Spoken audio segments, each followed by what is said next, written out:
Welcome to the Luxury Listing Specialist Podcast with Michael LaFido, where top luxury agents reveal their best practices, plus interviews with real estate industry influencers, thought leaders, and luxury marketing experts. You'll come away from each episode with new strategies and tactics to dominate high-end homes in any market.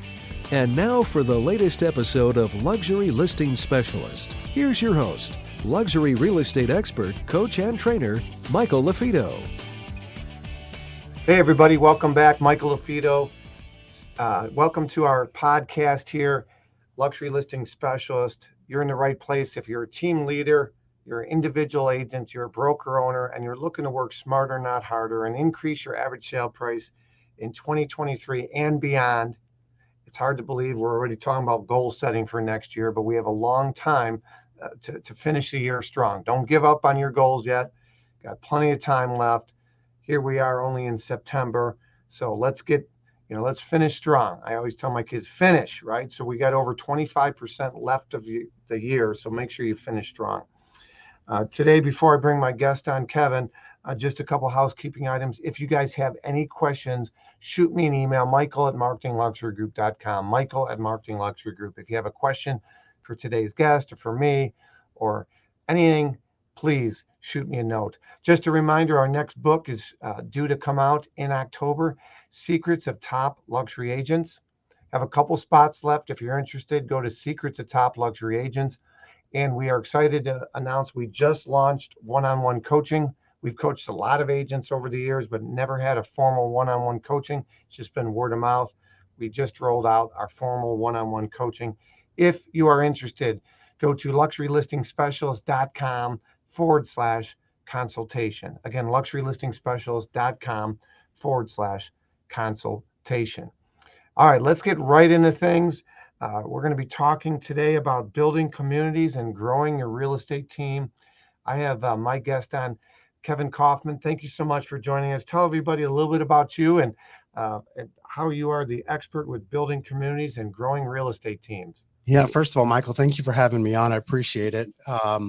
As you mentioned, my name's Kevin. I've got a business partner, Fred Weaver, and we've worked together now. So, February was the 15th year that we've been in business together. February 2008, when we officially started working together.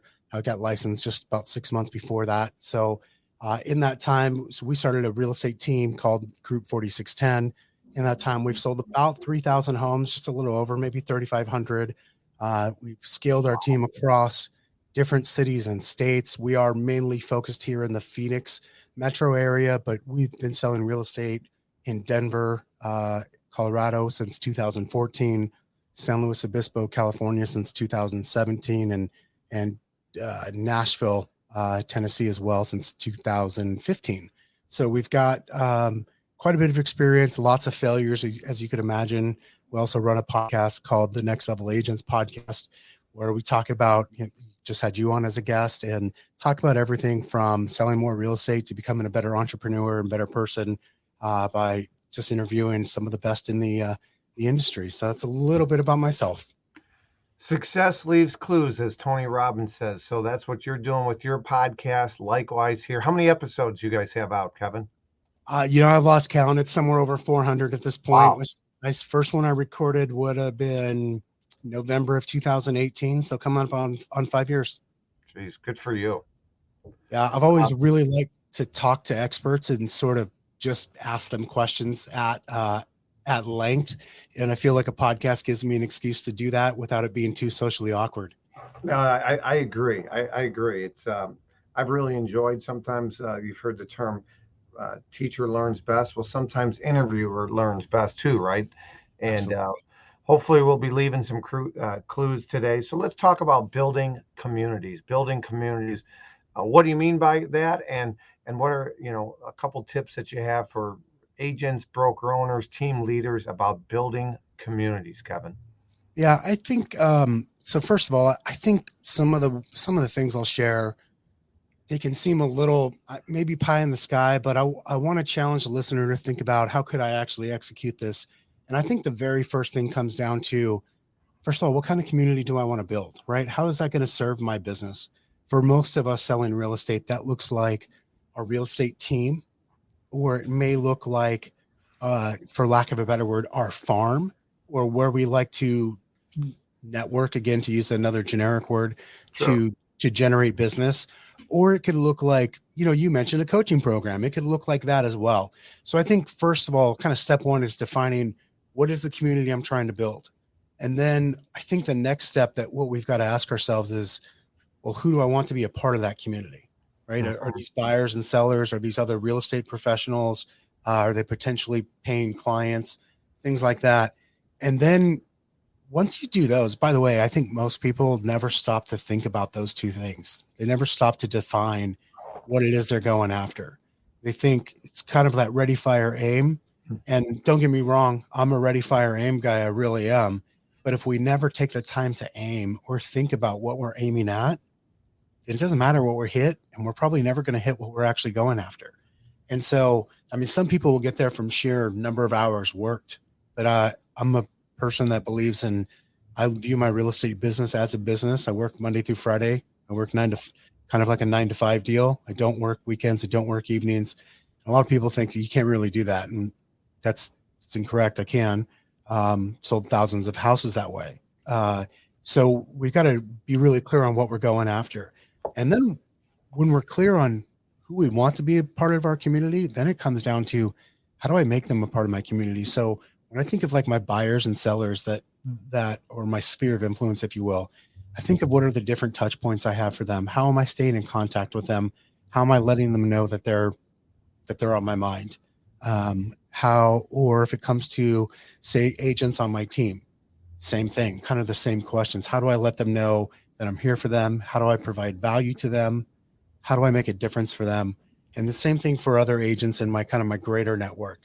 Very honestly, all the same questions, and they're just different touch points. And I think part of this is it just takes time. Like if I wanted to figure out, Michael, as an example, how to bring value to you, then that requires me actually getting to know you and finding out what's important to you, because value to you, say, and value to me are likely two different things. And so quite frankly, I've got to take the time to do the research. I've got to take the time to ask you the questions and learn more about you.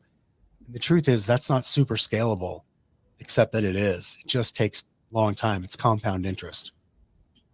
Yeah, I think you hit the nail on the head. Many times agents, they make assumptions, or they don't take time to slow down a little bit and ask those questions. Many times, Kevin, I'm telling agents, when you're going on a listing appointment, for example, many agents by default think all the sellers care about primarily is netting the most amount of money. Now, mind you, most do, but some are more motivated by ease of sale or by time. They just want, right? That's why the ugly yellow signs, we buy ugly houses, the cash offers, right? The cash buyers. And so many times, because of, whatever it is, some kind of life challenge they're going through right now, that they want ease of sale. They don't want to invest in painting and staging. They're okay leaving money on the table potentially if it's going to be less turbulence and less of a headache. So, but we make these assumptions. So if you go in there and talk about top dollar and your marketing plan and all this stuff, but you don't really get to know why they're selling, and I'm a big 1 to 10 guy, 1 being not important, 10 being very important. You're asking these types of questions to them. But same thing for what you just said, right? Is asking questions, trying to figure out what's important to them, what's their motivation, what's their ticker, what's their interest, what's their likes, what are their dreams, what keeps them awake at night. You might not ask those questions that way, but around about getting to know them, they might open up and share some of that.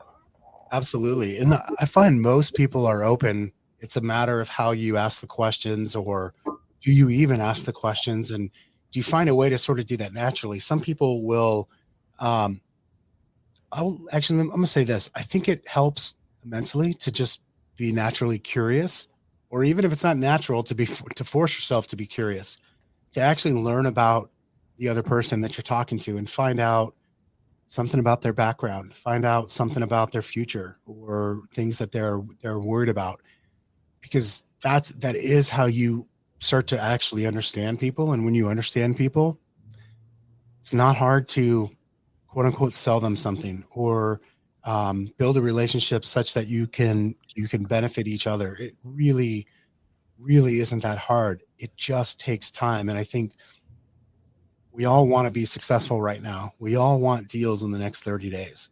Don't get me wrong. I understand the need for that. And at some point in our careers, we've got to make decisions that pay off in the long term, not just the short term. Yeah, we're talking building communities here with Kevin Kauffman. You're exactly right. One of the strategies I teach agents is to build a network, whether it be going to a chamber of commerce and joining a chamber that services a high-end community, right? We're talking breaking into luxury, selling high-end homes on our podcast. And one of the ways that you as an agent can do that, if your town or your community doesn't have a lot of those upper price point homes, is you might have to join a chamber of commerce 20, 30. I joined 45 minutes away in Hinsdale, Illinois, and I was involved, and I was involved not as so much in the actual community, but in the community of business owners, because they knew a lot of people in the community. If I brought value to them, it's called a win-win, the reciprocity. And so building communities, naturally some good things happen. And again, that's why we have Kevin on talking about building communities. The other thing that we were going to talk a little bit about is team building, Yeah. right? Team building, building a team. Everybody defines team differently. Some people's splits are different with the team, or who's the lead agent, who isn't the lead agent. How do you scale up, and how do you delegate? What do you take? What do you give up? Control. Many times team leaders don't want to give up the control and they micromanage. Talk to me about what are you seeing and what are you hearing as far as growing real estate teams, and what's working today and what isn't working today? I think kind of going back to what we said when we're talking about communities, first of all, caring always works. Caring about people always works. That's a recipe. That's part of the recipe for success, no matter what the market is like, and no matter what business you're in, I believe. But I think also you kind of talked about some of the questions that pop up for people. I think those questions pop up because they're not clear on what it is they're trying to build or why they're trying to build a team. I see so many agents who think or say, I've got to build a team, and they're just doing it because they think that's the next obvious step. The truth is it's not for everybody, and it shouldn't be for everybody. I did it because I made a decision a long time ago that I didn't want my income to depend on sitting in someone's living room, convincing them to sign listing paperwork. That's why I did it. And then I decided the relationship, the activities that I wanted to be able to do with my business to make it grow. And then I made a plan from there, right? So I think being really clear on what it is we're after is kind of step one. And then step two is great. Now that I know what I'm after, whether that's a certain income, a certain amount of free time, a certain amount of leverage, things like that, then it's going, how do I optimize for that? Right. And you can only optimize for one thing. You can sort of optimize for other things, but they're always going to be in a different priority, like a lower priority. And so therefore you really can only optimize for one thing. For me, it's always been about time, time first, money second. And so then once I've done that, I go, okay, great. The truth is building a team is just as hard, if not harder, than learning how to become an amazing real estate agent. Right. So there's the skill of becoming an amazing salesperson / real estate agent, broker, whatever term you want to use. Then there is the skill of becoming a business owner and recruiter and leader. And the truth is those are both full-time jobs. And you've got to find a way, kind of like, in your story, you found a way to you were a full-time teacher and coach, and you learned how to become a full-time real estate business owner. And so we've got to then kind of step our way into that. For me, my path was my mentor. A couple of my early mentors taught me that the reality is the way you get there is you recruit your way there. And so I went on a talent hunt, and truthfully, for the last 9 years, when it comes to my real estate sales business and the rest of my businesses for that matter, my number one function has been about recruiting. And recruiting to me is about getting in front of people, learning about them, figuring out if there's a fit for us to work together, whether they're administrative or sales, doesn't matter, but actually having a process to put people through and then going through that process over and over and over again and making adjustments along the way. So recruiting, that's one thing, whether you're a team leader, whether you're within a model of EXP or Keller Williams or Real or one of these companies, or you're a broker owner, right? I mean, those are the three components of recruiting. Broker owner, an organization like the three I mentioned, or a team leader, recruiting and retention is key too, right? I mean, it's no different than trying to get listings. That's a form of recruiting. You're trying to get sellers. And when you lose a listing, it's tough to replenish it, right? So it's easier to get 5 to 10 listings and keep them than the initial getting 5 to 10, right? So, what are you seeing out there as far as value adds to help stay organized? Because it is a different animal, and many people, and I'm finding the older I get, I'm not great at multitasking as much as I think I am, right? And so, I have a consulting business, I got a real estate business, and so keeping laser focused, scaling, delegating, staying organized, those are some struggles that are real for a lot of agents that are listening. So how do you maintain that? In your podcast recently, you asked me about, part-time agents, what advice do I have for them? About getting into luxury, are they at a disadvantage or advantage? And I told you, it's in one sense, a part-time agent is at an advantage because they have a stream of income coming in, takes the pressure off a little bit, and they can dabble a little bit part-time until they have their own book of business. Versus baptism by fire and their full go into real estate. And we know a lot of, the churn rate, people getting out of the business in the first couple of years is so high. So same concept. Tell me a little bit about, value adds and how can agents stay laser focused on bringing in income while growing a real estate team, office, brokerage, or organization? So first step is you got to have the realities. You got to have the leads. You got to have the business to sustain it, right? To be able to go, hey, I can now go out and spend money. And the trap that most of us catch ourselves in, I believe, is our income goes up and so does our lifestyle, lifestyle creep, if you will. That's obvious. We don't need to talk about that a lot, but that is, I think, what holds most people back. The next thing that holds people back is their inability to let go and not be the one in total control of everything. And so then you've got to actually want to let go and to let go of control. But at a certain point, you've all got to, if you're willing to not spend all the money so that way you can use it to go higher leverage, then you've got to become a great recruiter. You've got to be able to go out and recruit talent to your organization, somebody to take some of those things off your plate. So you can move from real estate agent to business owner. And for a while, there's a blend of the two.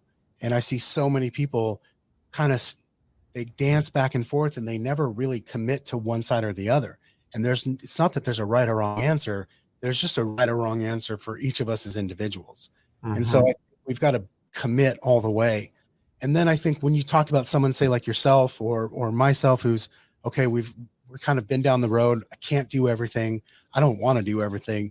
It's realizing what are the things that, for me, the question I ask myself is, what do I enjoy doing the most? And then what's my longest lever? Like, what's the thing that if I do gives me, with the amount of time I do have, gives me more of the results I want and less of the results I don't want. And then I've got to focus even more on that thing that my unique ability, if you will. And I've got to trust other people to do the rest. Oh, that's good. Well, let's kind of, one of the things I like doing at the end, I call them action steps. So I kind of wrapping up, some of the key points, Kevin. We talked about building communities, and we talked about growing real estate teams or organizations or brokerages. right now, here we are in 2023. The grass is greener mentality is prevalent out there in the industry world right now. We're seeing a lot of churn. They use the term churn. You see a lot of companies cutting back. I spoke at Remax's Luxury Forum in June in New Orleans. One of the key guys that helps run, Remax's university, he got let go along with others, and you build relationships with people, and it just tears you apart to see that, people, they'll bounce back. I'm a big believer of door slams. If you're good at what you do, two will open. But you're seeing big companies cut back. You're seeing people jump brokerages, whether it be better splits or, they think, their database will be touched, and all the hard work and blocking and tackling fundamental stuff that isn't fun. I'm the head coach of my son's 8th grade football team. And, I know the kids don't like the days where we're working on fundamentals, the blocking, the tackle, the sled, right? That's the stuff they don't like doing, but it pays off. So, what are some of the action steps, the blocking, tackling, the sled, type of things that, athletes don't like doing, in this case, agents don't like doing, as far as building communities and growing real estate teams? I think those things start with being really clear on where you want to be going, right? So number one, taking so many people I know who say they want something haven't actually slowed down to really talk to themselves about what it is exactly that they want. So knowing that, I think, is that sort of step one of blocking and tackling. And then, talk about the fundamentals. It comes down to, great, well, if that's really what I want, it better be in my calendar. Like, I need to have that show up in my calendar repeatedly. Otherwise, it's not really what I want. And then I'm doing everything but if something is important to get to your quote unquote goal and it's not in your calendar, that means you're not blocking and tackling, and you cannot win football games without blocking and tackling. Right. And so I think it's going, hey, am I doing the action steps every day, whether that is for 15 minutes a day, an hour a day, or 3 hours a day, doesn't matter. Am I doing the things, whether, to get me closer to my long-term goal? And if I'm not, then I just got to be honest with myself about what I'm doing. So I think taking a real good look in the mirror and auditing my daily activities, that and my calendar, to me, that's the most basic activity that we can audit. Great advice. What does your weekly calendar look like? Do you block off times on Monday, Tuesday, Wednesday, Thursday, Friday for certain segments? Do you have some recovery days where you're not working? Talk to me about your weekly schedule. Absolutely. I've got there's 3 recurring meetings I have a week that are in my calendar, no matter what. For 1 hour a week, I've got certain podcast time slots set up as well that I used to record for my podcast. And then I've got some what I call thinking time into my in my calendar every week, which is what it sounds like. No phones, no computers, just time to think about what's going on in life and business. And then I've got time block in my calendar Monday through Friday for what I call my 3 to thrive, my phone calls, my reach outs, the people that I'm talking to daily in my business and in my sphere. And those are the main things. And everything else after that is just it's just kind of lower priority. Other things get put on my calendar, whether or not they happen or not, that depends on how the week's going. But I know that those are the things that have to happen first. Good. That's great. I mean, there's various coaching programs out there. There was one that I went through years ago, and they talked about blocking off time for working on your business and in your business. And, time management, something that we can always get better at. So, Kevin, I appreciate it. Tell everybody where they can find your podcast. Absolutely. Our name of our podcast is the Next Level Agents Podcast. You can find that anywhere. Apple and Spotify podcast players tend to be the most popular, but you can find it on YouTube as well, and probably even find the video on Facebook as well. Great. Hey, Kevin Kauffman, I appreciate what you're doing for the industry. Keep it up. Thank you, Michael. I appreciate it. We'll talk to you soon. You're welcome. Thank you. You're listening to another episode of Luxury Listing Specialist Podcast. I'm your host, Michael LaFido. Any questions, shoot me an email, michael@marketingluxurygroup.com. If you want more information on our designation, our coaching program, go to luxurylistingspecialist.com. Make sure you subscribe us on YouTube. Go to YouTube and check out Luxury Listing Specialist. And remember, it's not the market, it's the marketing. Until next time, I'm your host, Michael LaFido. Prove others wrong. Take care.